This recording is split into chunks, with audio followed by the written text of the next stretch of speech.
der knytter sig nogle ritualer, eller der er en metode, der er nogle ting, man gør, når man skal være muslim.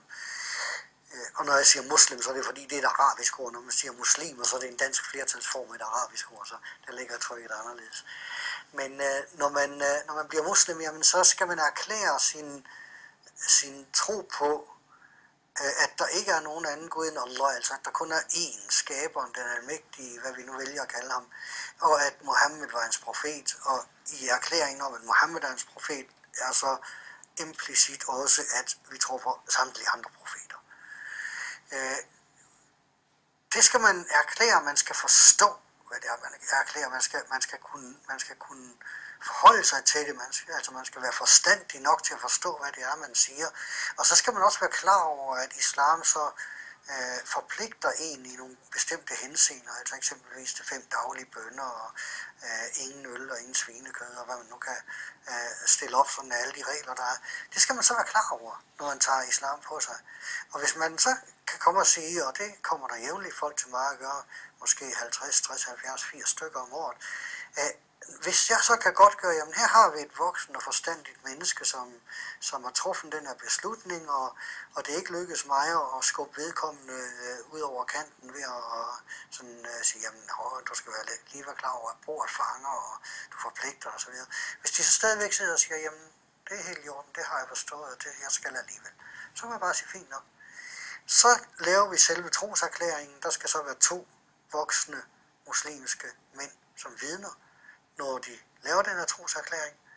Og så får jeg dem til at udtale de her ord, så gør vi det på arabisk, for der skal være lidt ritual over det. Og så laver vi et certifikat på det, og så er de muslimer.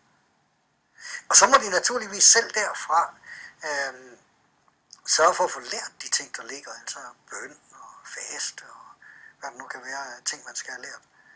Det må man så på eget personligt initiativ sørge for at få lært.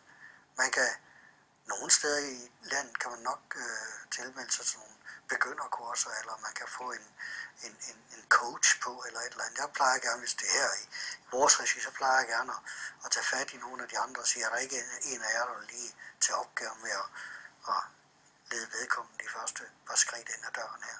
Og det er der som regel nogen, der gerne vil. Det er meget enkelt, det skal det også være. Vejen til Gud skal ikke være svær. Vejen til Gud skal være nem, den skal være åben for enhver. Og den skal ikke være vanskelig. Og det har Gud med vilje gjort, at den ikke er.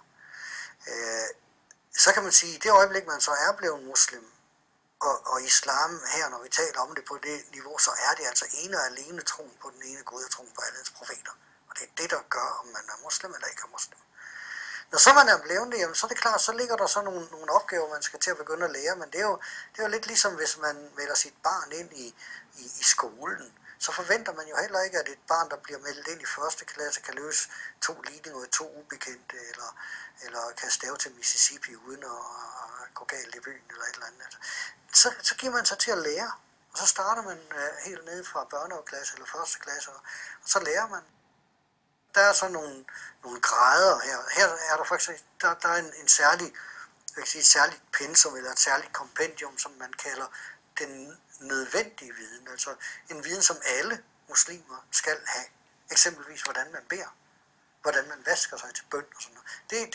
Det ligger ind under den mængde af viden, som alle muslimer skal have. Det er ikke alle muslimer, der skal vide, hvordan man fordeler arv efter, at en person er død, eller hvordan man indstifter et ægteskab, eller opløser et ægteskab. Det behøver ikke alle muslimer at vide. Der er nogen, der specialiserer sig og sætter sig ned og lærer de her ting. Men der er nogle ting, som hver enkelt skal vide.